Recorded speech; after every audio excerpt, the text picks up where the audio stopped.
Hi, I'm Angela Seneca-Shiramani, and today I'm going to be talking about how you can get started on doing Lithuanian genealogy, especially if you've been stuck for a little while. I hope this gets you unstuck. So first of all, why me? Well, I guess I'm Lithuanian. Both of my parents are Lithuanian. All of my genealogy is Lithuanian.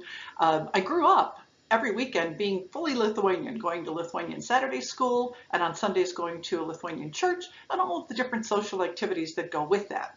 Plus, I have a mix of Catholic and Lutheran Lithuanian ancestors, and looking for the records of both of them are a little.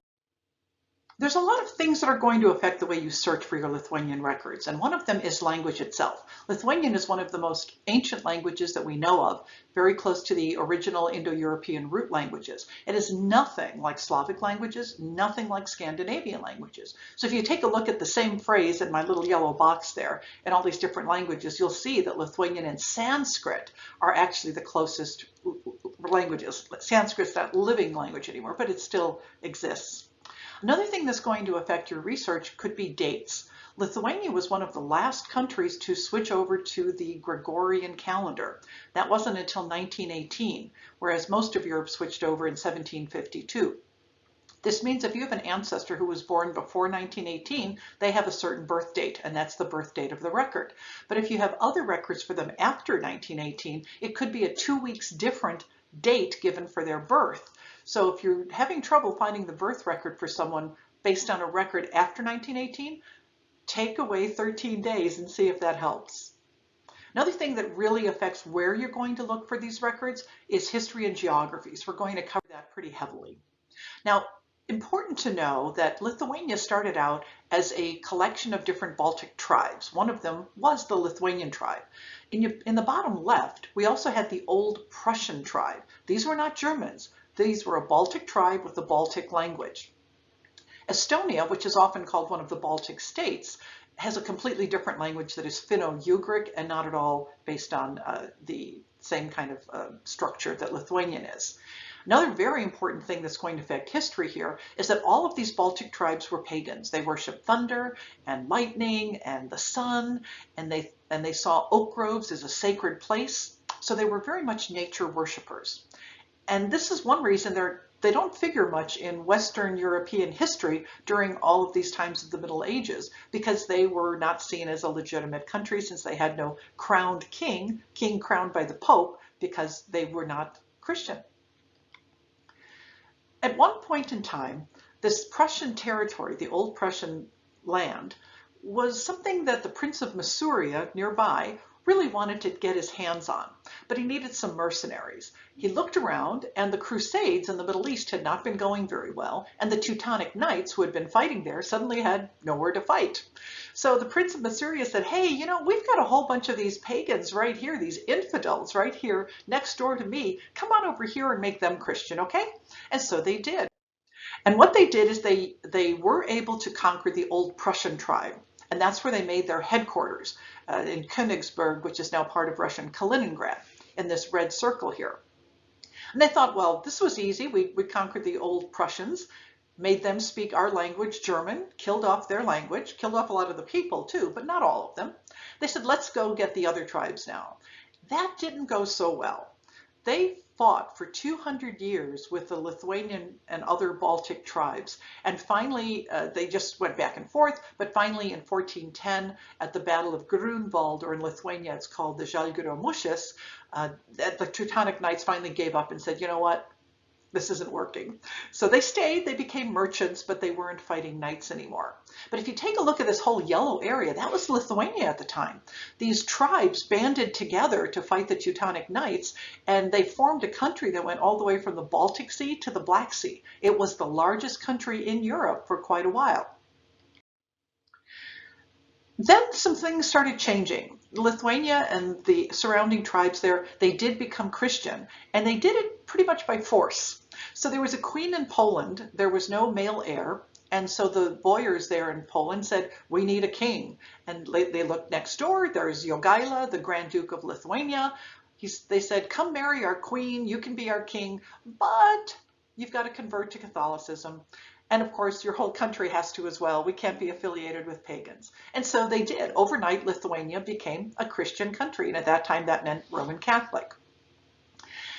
That does mean, though, you're not going to find church records for your ancestors before 1386, unless they were somehow related to nobility that might have married into a Russian household, and then they might have been Russian Orthodox. So there were some Russian Orthodox churches around at the time. The Polish and Lithuanian countries sort of formed a commonwealth not too long after the marriage happened, even though both countries retained a lot of separate armies and taxation systems. And they fought a lot of wars together as a commonwealth. But in the 1700s, they started being on the losing side of wars, and they started having their country torn apart by the victors. The final partition came in 1795. Most of what is today Lithuania, inside this big blue border, went to the Russian Empire. Part of it, what's now called Lithuania Minor, went to Prussia. So those two winners took over most of what was then known as the Lithuanian area. This situation continued until World War I ended, when Lithuania saw an opportunity to get its independence, because Russia was going through its own revolution at that time. At that time, though, Poland said, you know, we kind of like these historical areas that we think are Polish, of Suwałkia, Dzūkija, including the capital of Vilnius, the capital of Lithuania. And so the League of Nations said, okay, well, we'll give you that part of what used to be Lithuania, but to make up for it, Lithuania, we're going to give you part of what used to be Prussia, and that's Lithuania Minor. So the borders kept changing. These different areas here are more of the traditional areas of Lithuania, where the food and the clothing might be a little different, the dialects might be a little different. When Lithuania was part of the Russian Empire, Russia ruled its occupied countries in gubernias. So they didn't have a Lithuania that they ruled. They broke it up and into their own little areas. Most of Lithuania fell into two of them, the Kovno or Kaunas region and the Vilnius or Vilna region. This means if your relatives say that they came from Kovno on an immigration document, it does not mean they came from the city of Kaunas. It just means they came from that region of Kaunas. Especially if they were farmers, they were not from the city. A lot of your ancestors who left Lithuania would have left after 1861, when serfdom was abolished. Even though it was abolished, nobody could afford to buy land. There were plagues, there were famines. A lot of people left either for the West or to Latvia, where they had more industrialized businesses that people could get jobs in. And then the other big time was in right around the turn of the 1900s, because the Russian army was involved in a lot of wars, and they were conscripting Lithuanian soldiers to be at the forefront of the battle lines. And if you were conscripted, you could be in the army for 25 years. So a lot of young men said, heck with this, and they slipped across the border of East Prussia and came west. What does this mean for the way you're going to look for church records? A lot of people say, gee, I don't know Lithuanian. How can I look for Lithuanian church records?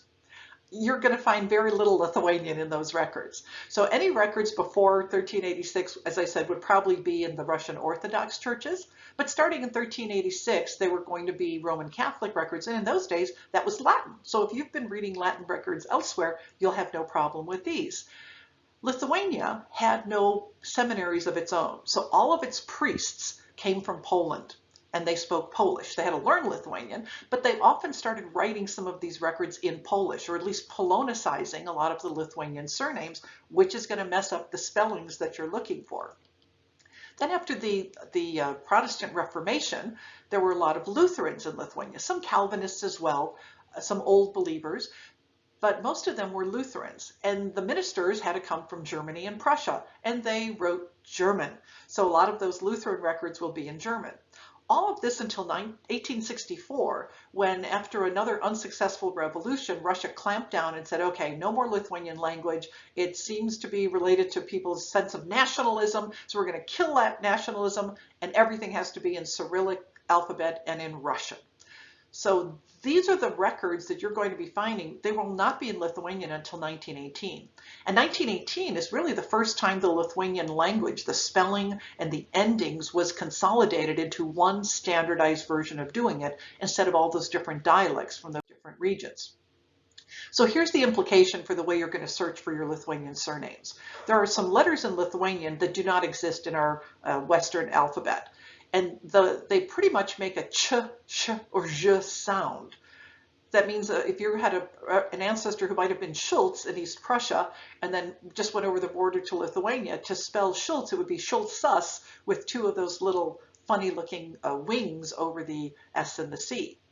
Now there's some letters that will look very familiar to you in the Lithuanian alphabet, but they are pronounced completely differently. And so if your peasant ancestors were emigrating and they were getting a record from a Polish priest, they had to say, here's my name, I need a record so I can emigrate. Or if they're showing up in the port of Bremen to come west, they're telling a German what their name is. They don't know how to spell it because they cannot write.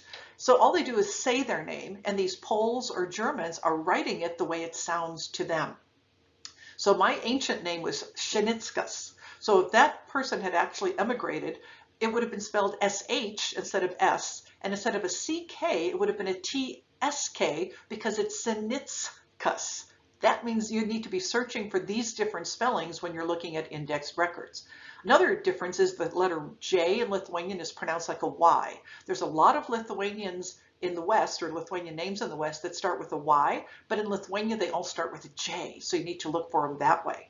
And there is a letter Y in Lithuanian, but it's a vowel, and only a vowel, and it's pronounced E. And so if you see a Y in the middle of your word, try replacing it with two E's and see if that helps you find that surname you're looking for. Another funny thing about surnames, they change depending on your status in a family.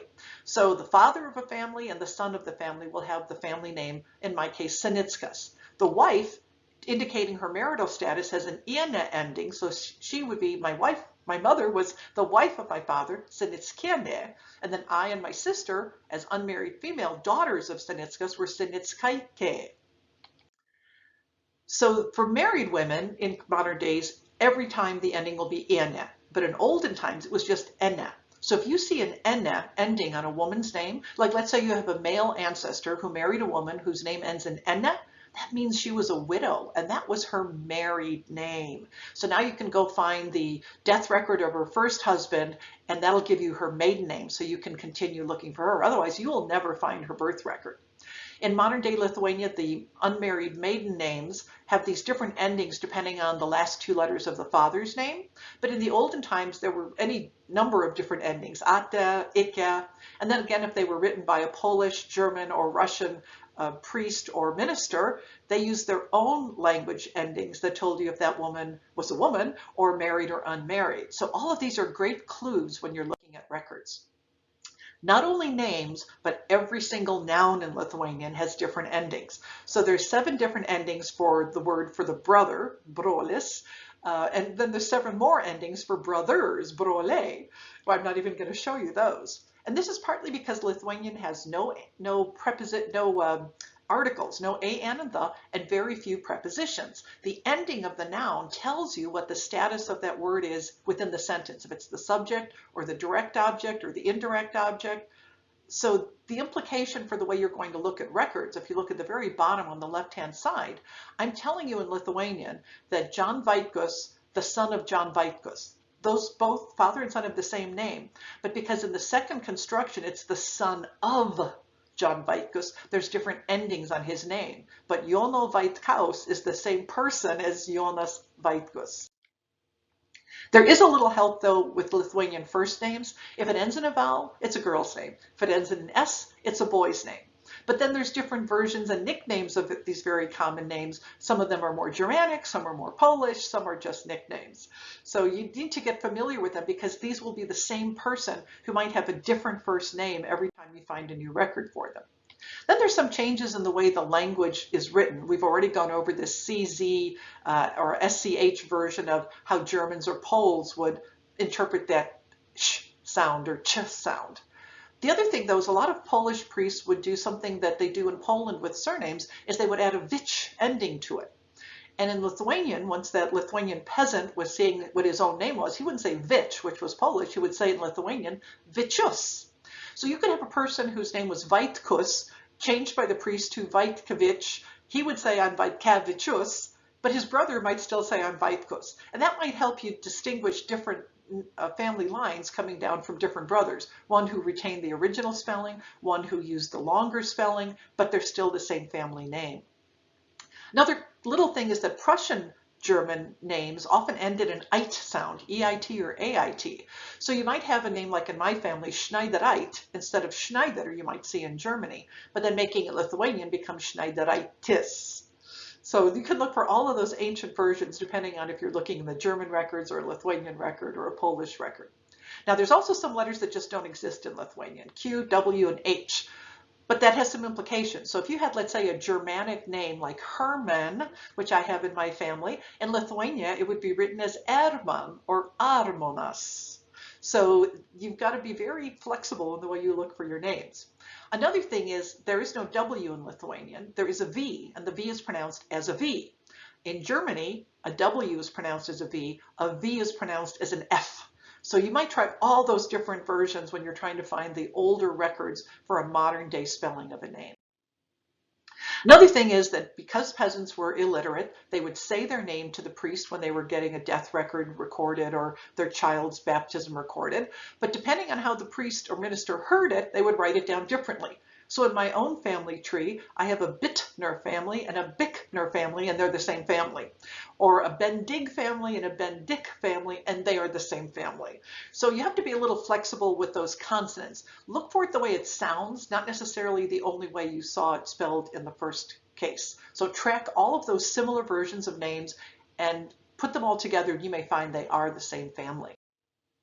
Then there's some errors that are made in language by the indexers, the wonderful volunteers who index these ancient documents, but they do make some mistakes. So what you need to do when you're searching for your names in those indexed lists, replace their mistakes with the letters they would have used to find the names you're actually looking for.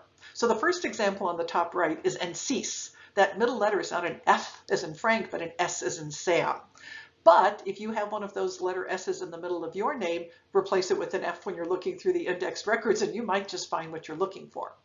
Similarly, the second one I have on the right there looks like there's a letter P in there, but it's not a P. It's the letter S with that long descender followed by a Z to make the sh sound. And people would have transcribed that as a P. So if you have an SZ or a sh sound in your name, try replacing it with the P and you might actually find the record you're looking for. At the bottom here, the name is Endrikis, like Henry, a Lithuanian version of that.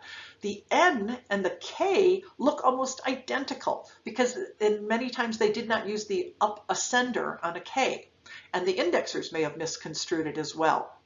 So try replacing Ks and Ns. Another thing is if you have a Polish record, the letter L has a diagonal slash through it, and some transcribers think that's a T. On the other hand, a lot of times there's words that end with T, and in some eras they did not cross that final T, and transcribers thought it was an L. So you've got to try all these different versions when you're looking through index searches. And this is where wildcards become very helpful. I'm sure there's other sessions going on at RootsTech on how to use wildcards in your searches. But if you use them, you'll find all these different versions of the same woman's name on the right-hand side that you might otherwise miss. I'm not going to have time to go through a whole nother 20-minute session on the resources you now have for searching different online archives. Now that you know how to use the different spelling versions of your name and know which country's archives you might want to be looking through. But I do provide this in the syllabus as well, so you can directly link to these different pages. There's a lot of great Facebook groups that are very helpful to people getting started or trying to understand a transcription. And finally, I have done some webinars for the Family History Library, one on this topic, and also two others, one on resources and one on Lithuanian genealogy for Lutherans. So thank you very much, and hope you have a lot of luck searching for your family.